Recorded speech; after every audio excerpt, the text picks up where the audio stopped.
Hi, I'm Liv. And I'm Patrick, and this is EV Explored. Today, we're going to talk about the recent Tesla and Ford price decreases and how it affects the EV compact SUV market. Let's go.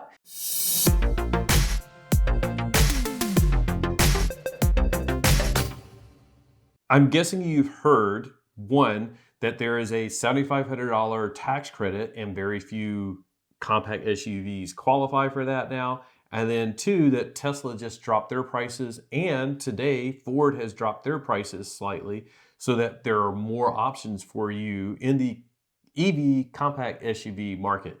Last year, this is like one of the hottest markets in the EV realm. We did some videos. We actually collaborated with Out of Spec and did some reviews of the Model Y versus ID4 versus Audi Q4 e-tron, Hyundai Ioniq 5, Kia EV6. We looked at all of these, and it was a great, very hot segment. But now, if you want a $7,500 tax credit for a compact SUV, there's really only 3 of those left, plus the Chevy Bolt that are considered a compact SUV in this market.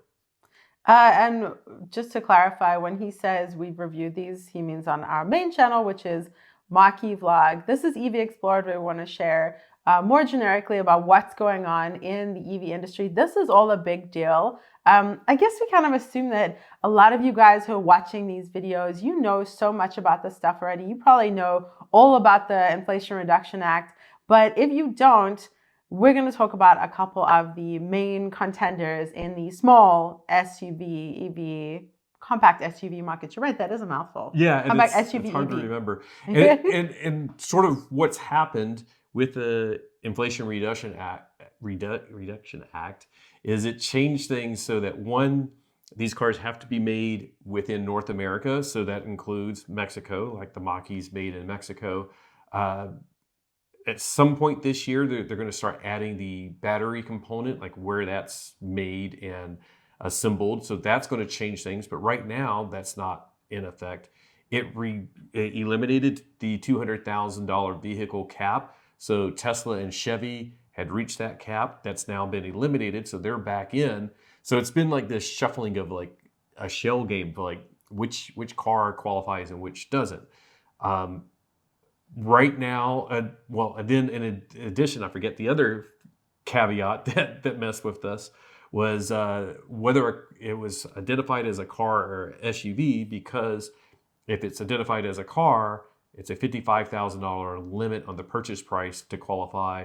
If it's identified as a SUV, it becomes an $80,000 limit. And there were some odd things, such as the Tesla Model Y 5-seater was a car, but the 7-seater was an SUV. And everyone was like, oh, it's because of the number of seats. That's not correct, because there were some versions of the ID4 that didn't qualify and some that did. So then they're like, well, maybe it's based on weight. It wasn't either of those. The IRS is going off based on like the total vehicle load of like what it can carry, basically, plus the vehicle weight, like the combined weight. Very odd rule, different from every car magazine out there, different from the EPA. So there's a lot of controversy about that. We'll put a link down in the description, because the IRS is looking for feedback on how they're interpreting what's a car versus SUV. So I'll put that details down below. But let's talk about these 4 vehicles if you want a $7,500 tax credit and are shopping right now. So the first one is the Chevy Bolt. Just quickly, I do want to clarify one thing. Patrick did mention the 200,000 limit. If you don't know what that is, if you've not been into this, it's totally fine. Basically, that was a limit on manufacturers that if they exceeded 200,000 of their electric vehicles produced, then they would start phasing out the amount of tax credit that each vehicle would get. So like the Chevy Bolt that we're about to discuss, long phased that out. That was actually because Chevrolet made the Volt, and the Volt as a plug-in hybrid beat that whole tax credit out. Anyways, now we'll go into details. Perfect. Okay. You want to start with the Bolt? Because that's one of your Sure. favorites. Yeah, the Bolt, now it's my favorite because of the price.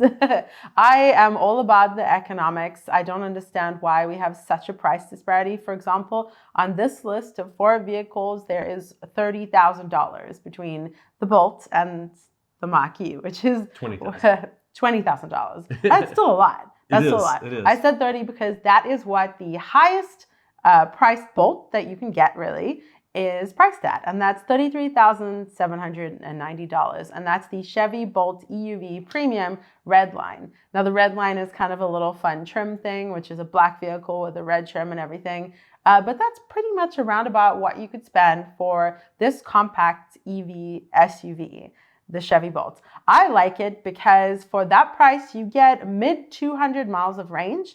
You get a very capable vehicle that has a ton of space. It is an SUV. You can hold a lot of stuff. It has 4 comfortable seats. I have yet to drive it, so I will be totally honest. I think you actually see 5. It could fit 5. Yeah. Yeah. So it's Super Cruise. It has access to Super Cruise, which is I think did it beat out Blue Cruise? No, it in came the rating? second in Consumer Reports to Blue Cruise, which they just recently released. So that is something to consider. If you're interested in the tech of your vehicle, then the cheapest vehicle that we're talking about today, the Chevy Bolt EUV, actually has one of the better rated tech features. So Super Cruise is a hands-free system if you subscribe to it. Yeah, hands-free cruise control system. Hands-free cruise control. And there are some things that you can sort of see why the Bolt doesn't cost as much, and it's like lower charging speed, so it may not be the best road tripper, maybe not as great as performance as some of these other vehicles, but it's a really, really great value. And like here in California, we can get about $2,000 from the state. So if you add in that $7,500, you can get a pretty maxed out Bolt for pretty cheap. And they start off under $30,000. So you can get one for under $20,000 after all your tax credits. And there are a few options that you can add in on the Red Line that will get it up even higher, but you're still way less than some of the other EV SUVs that we're going to talk about. One thing to consider is that it is front-wheel drive only. So if you drive in snow a lot, back when we were living in Colorado, this might not have been the vehicle for us then. But now being in Southern California, somewhere where you don't have to deal with inclement weather as much, then this is potentially most suitable. Although I know Patrick was like, it'll be fine anyways. Yeah. Now the Snow EUV, snow tires. Yes, snow tires. The EUV is the more expensive and the chunkier of the two because there's also an EV. So Bolt EV, Bolt EUV. The EUV is more of an SUV body style.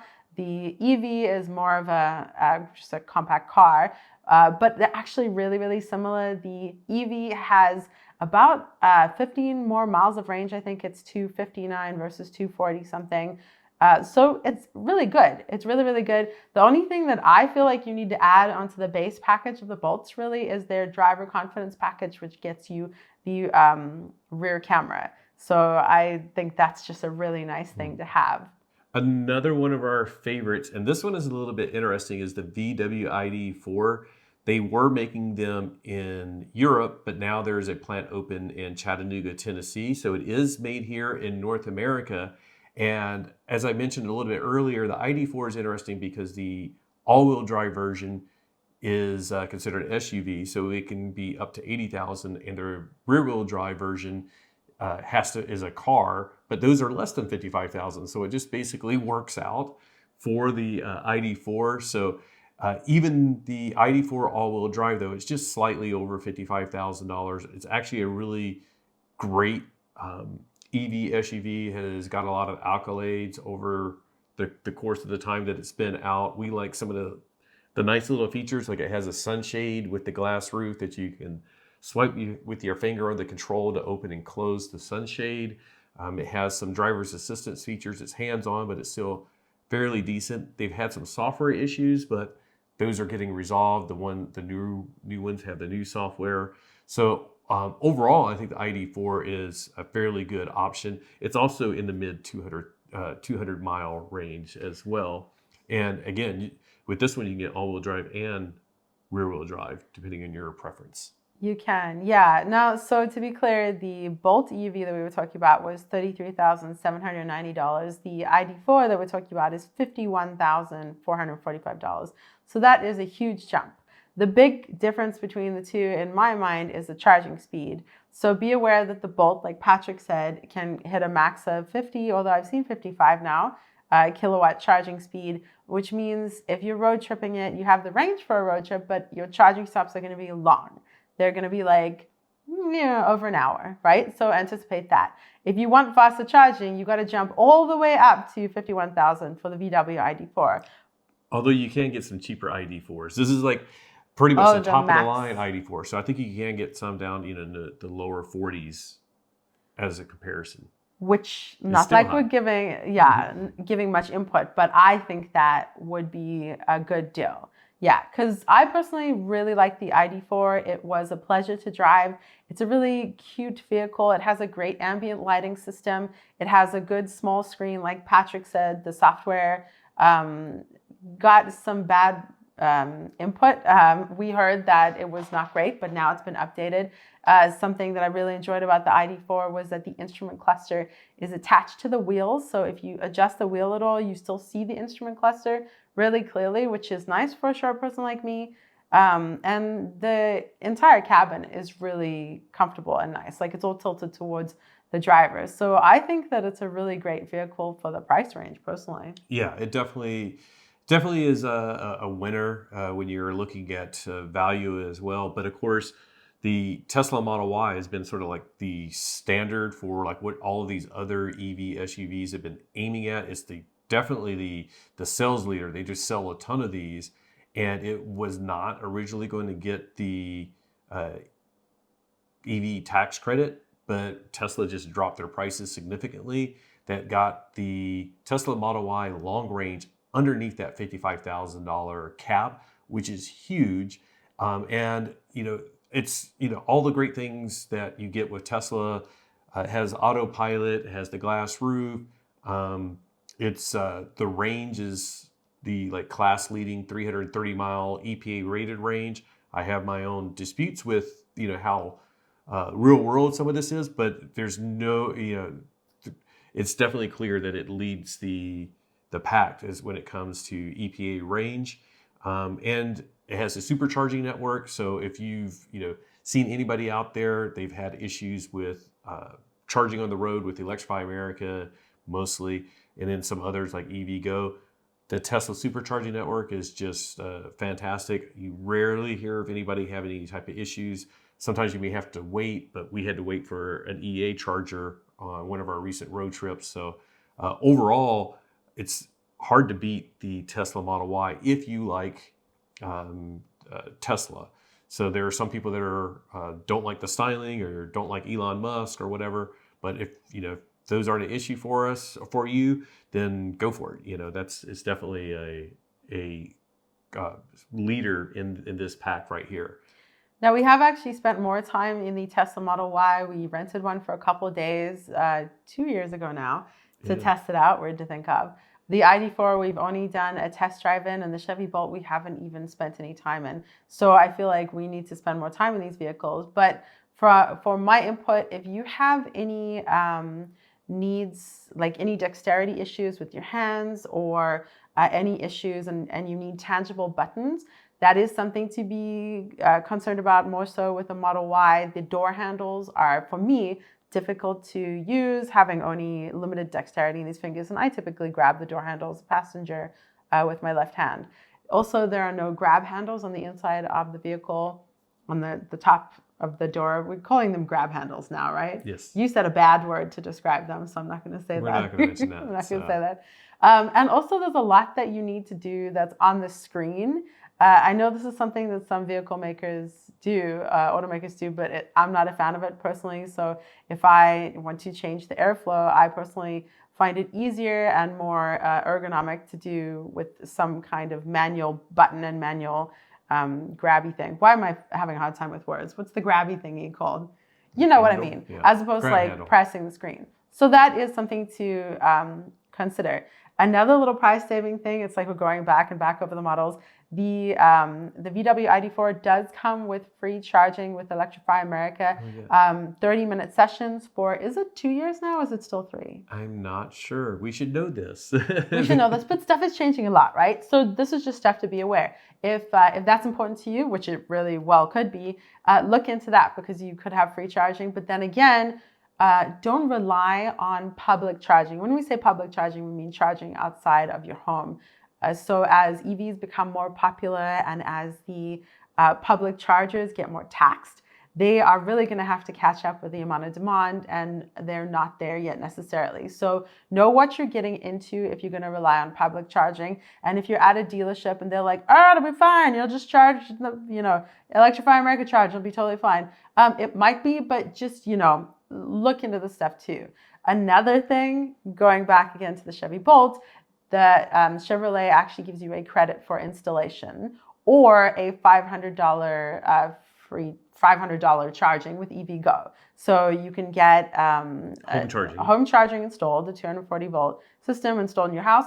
I think it goes up to about $1,400 is what they'll give. I'm not sure what the price cap is, but there is a price cap. There is a price cap, or you get $500 at EVgo. So if you can't have home charging, then you have an option. But these are things to consider, and you don't get that with Tesla. So do you get anything free with them now? There is some talk about like if you trade in a Tesla to get another Tesla, you get some potential free supercharging, but you have to have a Tesla to get that, I believe. Again, things are changing quickly. So, and like the last one that we'll talk about is the Mach-E, which they just lowered the price today. And the Mach-E is one that sort of straddles that line of 55,000. Some models of the Mach-E don't get the tax credit, some do. Today, with the price reduction, you can now get a premium all-wheel drive Mach-E for $53,995, which gets you under the $55,000 cap. Previously, it was only the Select that was going to get it. Now you can get a premium rear-wheel drive or all-wheel drive. The rear-wheel drive Mach-E standard range, whether it's Select or Premium, gets you, I think, 247 miles of range. So if you're looking for decent range from an EV, you'll probably want to go with the rear-wheel drive. The extended range battery is available for the Mach-E. It can get you up over 300 miles of range depending on which one you're looking at. Unfortunately, that bumps you over the $55,000 price cap, so you wouldn't get the tax credit. So we won't spend any time talking about it. And we do own a Mach-E, so we like it a lot. We love the styling of it. We've got a little bit of free charging, not much. Only 250 kilowatt hours is what you get here in the U.S. But it has Blue Cruise. The Select doesn't have Blue Cruise unless you get the, I forget which package it is. And when he says Blue Cruise, that is one of the hands-free systems that literally moderates your eyes. If you want to look at our other channel, we've done numerous road trips where Patrick is driving without his hands, and you're allowed to do that. It is one of the few systems that allows you to do that, like Super Cruise. Yeah. So there's a lot of things that we like about the Mach-E. Really good build quality, nice materials. It's sort of the premium is actually really nice materials in there, and very good styling in our opinion. But again, these are all things that you have to look at as you're considering all of these vehicles. Again, we're only covering the EV compact SUVs. There are some other cars like the Nissan Leaf that we're not going to talk about that I don't consider an SUV, first of all, and also it has CHAdeMO, which really bugs me, which is the connector that you use to charge it. It's different from pretty much everybody else out there. So we're not going to talk about that, even though I just did. But I do want to mention that things are changing. I don't think like Audi and Hyundai and Kia, I don't think there's any way that they're going to be able to qualify for the $7,500 tax rate unless they are successful in lobbying like the World Trade Organization to sue the U.S. to, that it's unfavorable doing this type of tax credit. I haven't heard any rumors of, any type of lawsuit or anything like that. I know the Hyundai Motor Group, which owns Kia, Genesis, and Hyundai, they've complained about it and they said this isn't fair, but there really hasn't been any rumblings of anything more than just them complaining about it. And the same thing like VW and Audi and even like Porsche, they're not qualifying for this tax credit, and they haven't said anything other than that, which is unfortunate. I mean, for us, again, we like all of these EVs. We want to see more EVs on the road. I understand why they're limiting it to the U.S. I understand why they're doing some of these price caps, but I would love to just let's just get some tax credits out there and get the EVs on the road. So. Yeah, and I mean, ultimately, so obviously they're offering this to more affordable EVs, right? So they're not available to BMWs. I guess the assumption is if you're getting a BMW, you can afford it, but it's a bit limiting because maybe this is what you've saved all your life for, or your car is the one thing that you want to splurge on, but you still really need that tax break. Now, Audi, like Patrick said, doesn't qualify. That's like the Audi e-tron or the Audi Q4. That is basically the VW ID4. So if you wanted the Audi Q4, you could get the VW ID4, and it's on the same platform. It's extremely similar vehicle, and we have videos on both of them on our Mach-E channel and on EV Explored.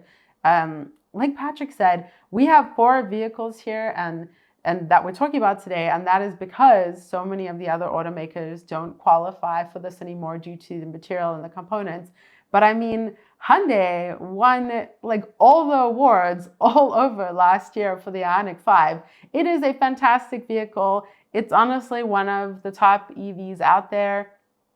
I mean, it's basically equal to the Mach-E, but the charging tech is amazing. The Kia EV6 has the same charging tech, and that's 800 volt versus 400, which is in the Mach-E, which means it has the ability to go very much faster charging speed, which, we can talk about another time. It's not necessarily something you have to have, but those are not vehicles that we can talk about today because they're not getting the tax credit, and that's a real bummer. Another vehicle that I think is great is the Kia Niro EV, the Hyundai Kona Electric. These are all other EVs that you can look into if you're interested, other compact SUV EVs that you can look into if you're interested. They just don't get the $7,500 tax credit. And if you don't qualify for another reason for the $7,500 tax credit, then you can just consider all of these vehicles and go shopping, which, whatever. Hopefully this all changes, and hopefully there's more vehicles that are going to be coming out. Who knows what's going to happen by the end of the year, but we know that there's going to be some great EVs coming out from like the Chevy Equinox, hopefully this year, next year. So hopefully this keeps changing. We'll keep on updating you with this. We do want to, I think you have something else, but I do want to say, please let us know what type of content you want. Like, do you want updates on the tax credit, on what EVs are coming out? This is very much a exploratory for us, for this channel, but for EVs as well. Yeah, we really do want your input. And by the way, we really want to represent you as well, or give you the opportunity to ask questions or have your voice heard. So like when Patrick said, if you don't qualify for the tax credit, some people don't qualify because they don't earn enough, right? Or they don't spend enough. Or they make enough, or they make too much. So they make too much. Like people may not qualify because they make too much, in which case it probably doesn't matter what they buy. Because they're like, I'll buy all of them, whatever. But also people may not qualify because they're not spending enough because they're on a restricted budget, right? Retired individuals. So your voice is valid, and we want to give you a space to be heard as well in this industry, right? So if you have questions or if you have issues about that, we want to hear all about it. So we may not be retired or whatever, or on a fixed income, but you deserve to have your question answered as well. And so we're here for that, and we want to hear from you. So drop all those comments down below. If you like this video, give it a thumbs up. If you don't like it, give it a thumbs down. But why are you still watching? Just kidding. Subscribe. Help us boost this channel. We really want to make this into something like useful for you. We want to come up with some like how-to guides and all that other good stuff, and help you with charging questions and range questions. Explore all the EVs. Hey, that's a good channel tagline. Oh, yeah. By the way, we don't have a tagline, so that's why I'm rambling, because we don't have to say, we don't know how to say goodbye. What do we say? Keep exploring? No, that's... No, we just say, thank you for watching, and goodbye.